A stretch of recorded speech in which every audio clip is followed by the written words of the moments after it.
If you want to crack your next interview, you need to master this 5 behavioral trait. It's not just your answer that is getting scored. Interviewers always apply behavioral and psychological filters to identify the candidate they wish to hire.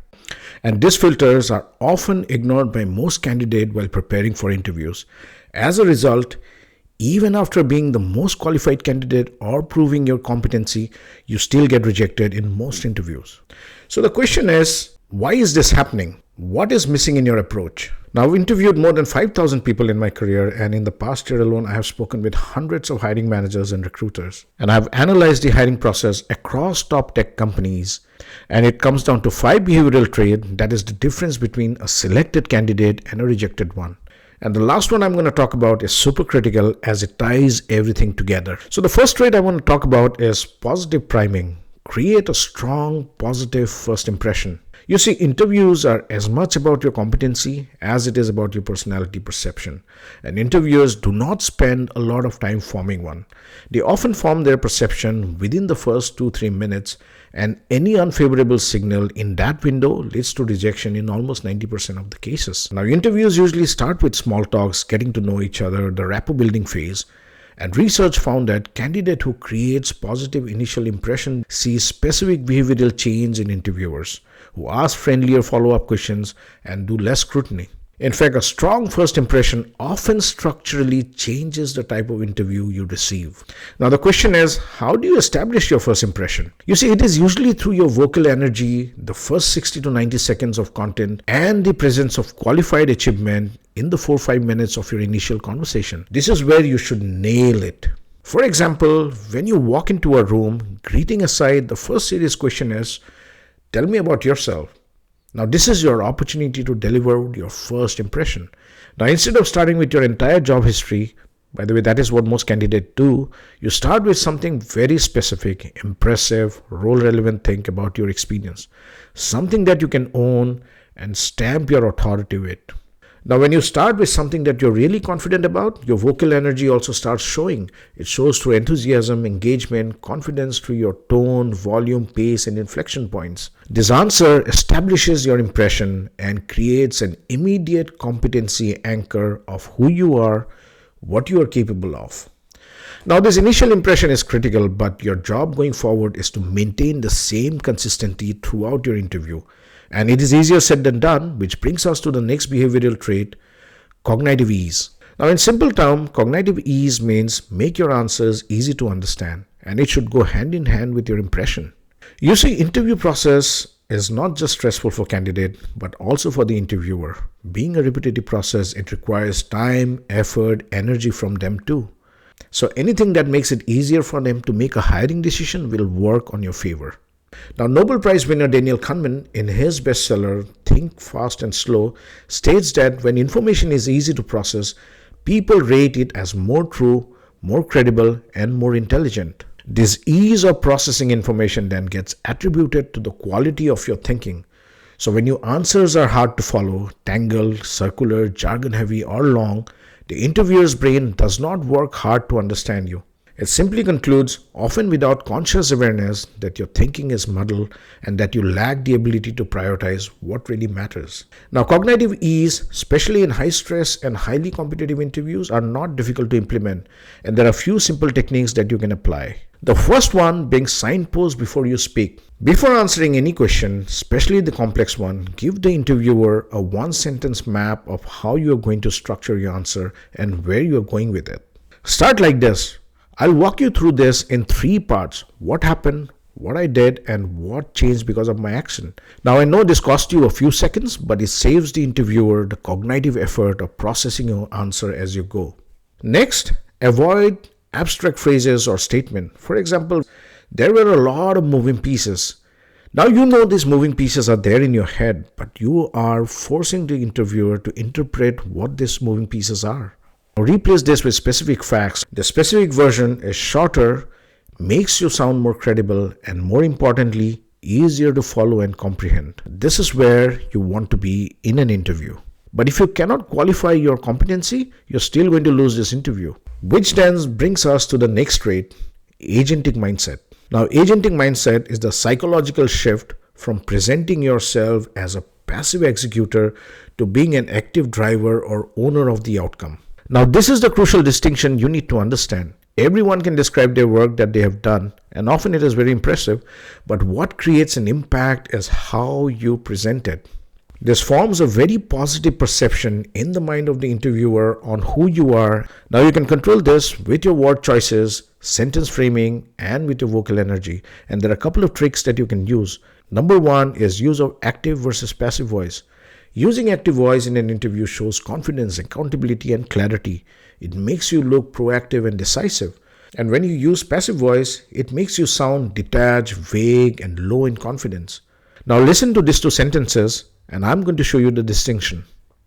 Sentence 1. I decided to kill the feature because data showed it wasn't addressing the core user problem. Now, when you speak like this, it is perceived as significantly more agentic and competent than when you say something like this. The feature was deprioritized after we reviewed the data. Now, notice this difference. Same decision, same outcome, completely different impact and competency signal. Next, you can use different sentence framing tactically. For example, trade-off sentence structure. Now, in an answer, when you describe a decision, include one sentence naming what your trade-off was. For example, I chose option A and dropped option B because I believed option B is something we can recover later, but we cannot do that with option A. The single sentence signals your decision-making and judgment capability. The other sentence structuring that you can use is reframing your sentences, especially when you have a different point of view. But use it sparingly and tactically. You can say it like this. That's an interesting way of framing it. I would actually think about it slightly differently. Now, this demonstrates not just your understanding of the problem, but also how you visualize it and add your own perspective, taking it to the next level. One important thing to note with your sentence structuring is claim your I's and V's deliberately. Be intentional how you use your I's and V's in your answer. If you made a decision, use and say, I decided. But if you're part of a team, you can say, we build it. But say it with authority and conviction. But always remember to maintain the balance. Using I too often reflects lack of humility, whereas using we too often reflects lack of ownership. You see, when you answer with agentic mindset, you are naturally guiding the interviewer to trust you with your authority, ownership, and competency. But trust goes beyond competency, and very few people are aware of it, which brings us to the next trait. But before we dive in, if you're new to the channel, I'm Chandan, a startup founder, a product marketeer, and a career coach, and I've helped hundreds of people break into top tech companies. And every week, I break down key systems on how to crack interviews and grow your career. So do like and subscribe to the channel. Alright, the next trait is compatibility demonstration. Now, we talked about trust at a level of competency, and now I'm going to talk about it in terms of compatibility. You see, there's a particular thing that happens in hiring decision that candidates almost never think about. The hiring manager is not just evaluating, can you do the job? They're also asking this question in their mind. What will it be like to manage this person or to work with this person? Because buried inside these questions are specific concerns like, will you tell me when something is going wrong before it becomes a crisis? Will you take feedback without it becoming an issue?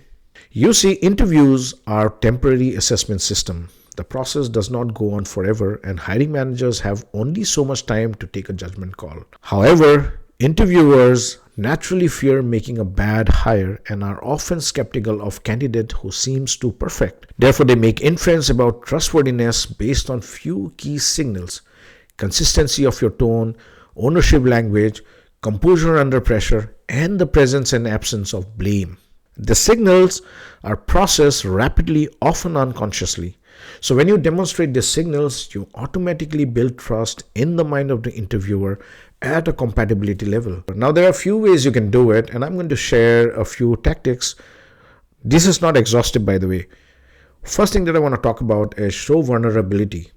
Now, this one is the most powerful trust-building move, so do not shy away from it. Proactively mention something that went wrong that was not specifically about your failure, so be mindful about it. Let's say you're describing a project that went very well. Include a moment where something did not go as planned. Now, here's the thing I want you to note. You're not required to mention this in your answer, but because you did, it helps build a subtle trust. You see, when you volunteer extra context, especially if it includes a lesson learned or a minor mistake, it reduces suspicion that you're hiding something. and it transforms the interaction from performance into a real conversation. In psychology, this is often linked to signaling theory, where a person sends a credible cue about an unobservable quality, in this case, your character, an honest signal of your integrity and transparency. Again, I want to mention this. This is not required in every answer, so be very selective and tactical how you use this strategy. Another way you can give compatibility signal is through your composure. Now, in an interview, you have to maintain your composure through and throughout. I'm not talking about that. I'm talking about situations where maintaining your composure becomes a little difficult. Let's say the interviewer challenges something you said. There is a small window before you respond that is being observed. I like to call it a 3-second pause. Now, if you launch into an immediate defensive response, it signals your emotional reactivity. On the contrary, if you take that 3-second pause and make a brief, genuine contact with the challenge and start with something like this, that's a fair push. Or let me think about this for a moment and then respond thoughtfully.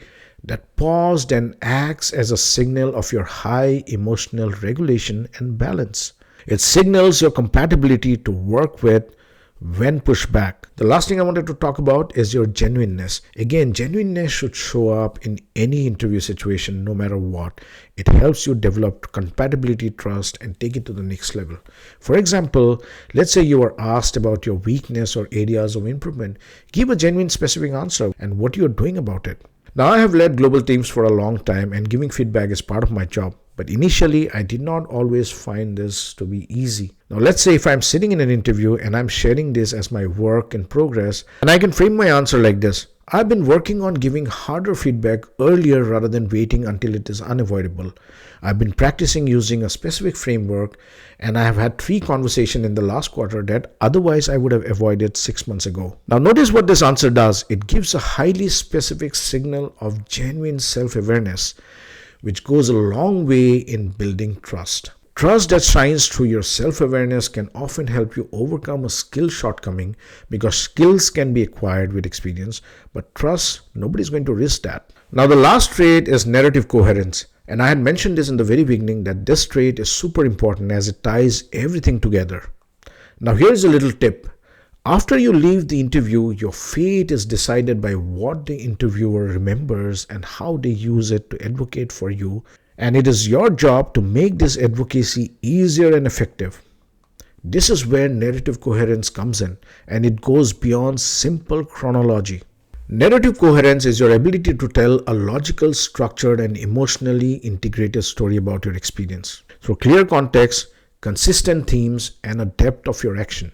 And when you do this well, it helps the interviewer not just to understand your story, but remember why it matters. Now, I know this sounds very complicated, but you can maintain narrative coherence with 2 simple steps. The first step is give your answer using a consistent, simple structure. You can use STAR or CAR or any other method, but apply just one framework in every answer you give.